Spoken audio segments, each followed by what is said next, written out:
Probably the ease, I would say. Everybody says it's so easy to do, to get past the prop firm, to actually make a payout. I'm pretty sure less than like 3 or 4% of people actually make it to the payout stage. So of every 100 people that go through, obviously 95 or 96 people are actually losing their money. And any money around it. So ease is definitely one. I think another one obviously is being realistic. People aren't realistic with monthly returns. Obviously you can make 5, 10, 15, sometimes 20k in a month, but unless you've got large amounts of capital behind you to do those sorts of figures, you have to be risking a lot of your balance.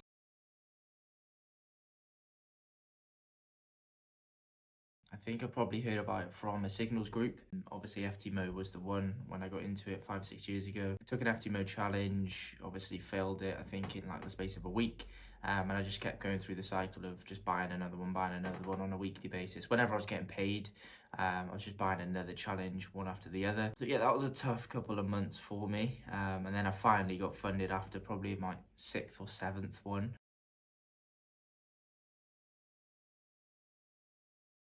The risk to reward factor of it's really good.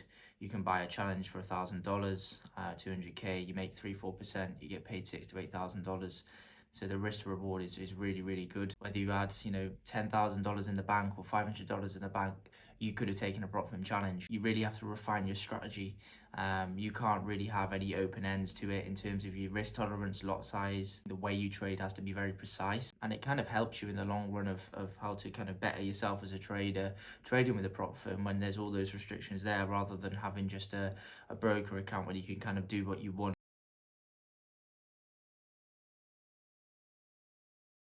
When I was doing my prop firm challenges years back, there was a timeline of 30 days on the first phase, and then 60 days on the second phase. You had to hit 10%, so you more or less had 22 days in the calendar to hit that 10%, and it became very difficult for me.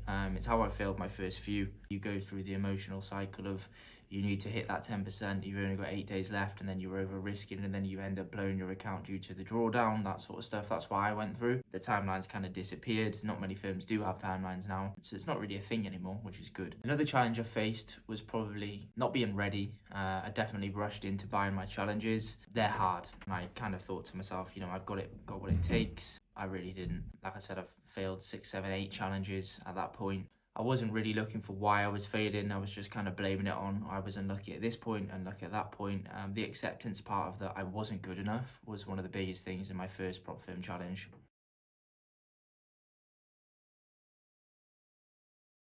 Reliability. You don't want to go through the pain of passing phase 1, 2, and 3 if you're not going to be paid from a reliable firm. There's no regulation within the industry, so an easy way to do it is, number one, obviously go onto the Trustpilot. Second of all, go onto their kind of community channel, see if there are any ongoing issues or active issues that you can see are kind of a common theme of customers experiencing the same thing. If not, and everybody's getting paid smoothly and the reviews are good, then that's kind of a good ballpark to go off. Word of mouth's a big thing. If anybody's been with a firm, they can more or less tell you with assurance whether it's a good idea or not. So yeah, reliability is always number one for me. I think lots of people would say price. Price is a massive thing for everybody. I prefer it to be a reliable, expensive firm than a cheap, non-reliable firm. A firm that suits my trading style. But I think what it comes down to is that it needs to be reliable, and it needs to suit your trading kind of goals, and your own strategy.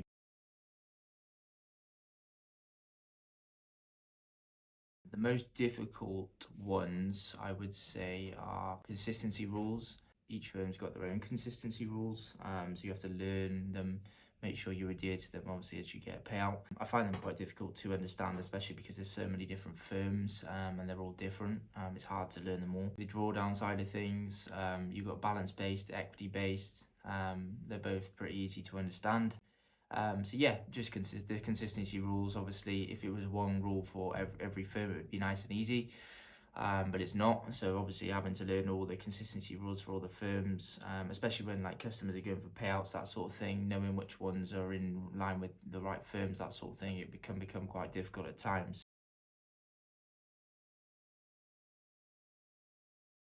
You can put $1,000 into a broker account, or you can put $1,000 into a prop firm challenge. The risk to reward is so much better on a prop firm.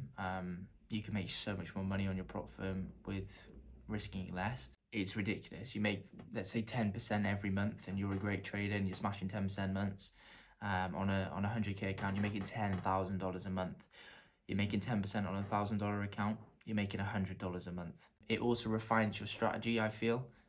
Using a strategy on a prop firm account, you really have to be careful with it and really stick to the strategy in detail, because obviously with the restrictions, drawdown wise, daily, max overall, you have to be very, very careful, and you can't kind of half do a strategy, you have to fully commit to it.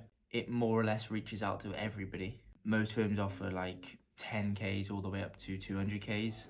So regardless of kind of your financial situation, it's there and open to everybody. And that's massive. Obviously, everybody benefits from it the same, just depending on size and scale. Negatives. Time is one of the biggest negatives in terms of prop firm trading. Obviously, to pass phase 1, 2, and become funded and get to the payout, that process isn't quick, by all means. Most people, it would take 4, 5, 6, sometimes 7, 8 weeks. Compare that to a broker, you can make the money in however long it takes you, and you can withdraw in 48 hours. Within broker trading, most brokers are regulated, whereas with prop firms, there's no regulation. So they kind of risk side in terms of actually getting the money to you, is much safer in terms of brokers. That's when it comes down to picking your prop firm. You have to be very careful. As long as you're very careful in the process, everything should be good.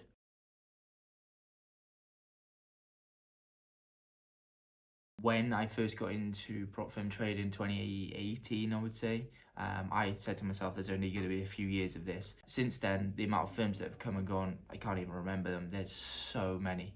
There's like hundreds of new firms coming in every month, and there's hundreds of old firms going out every month. To be sustainable as a firm is quite difficult, but I do feel the top 10 to 20 will be around for a very, very long time.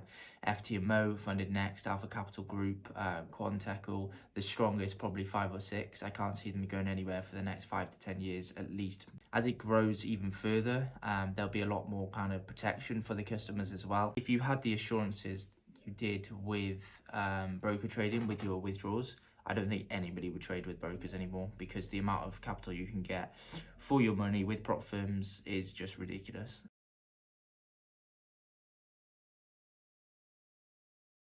I think knowledge is the biggest one. If you don't know much about the industry and you're going into it blind without anybody to help you and hold your hand, it can become very difficult. So many people go for prop firms based on price or deals or offers. You need to make sure that you're going with a reliable, sustainable firm that are going to be there, because your goal, I assume, is to kind of maintain that account for several months at least, if not years. You're not going to get that with a firm that's offering you 95% off their challenge every day. So knowledge is a big, big one. Understanding how the concept works, that you're actually trading on virtual funds. Everything is more or less simulated.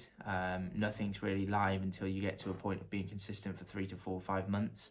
And then it depends on the actual firm that you go with, whether they put you on the live account or not. I think being a part of a community is one of the most important things. Having people to speak to, bounce off, get their experiences from is so impactful in terms of where we were to where we are now. Everybody's got their experiences with firms, and it really helps you kind of grasp which ones to go with, which ones to avoid.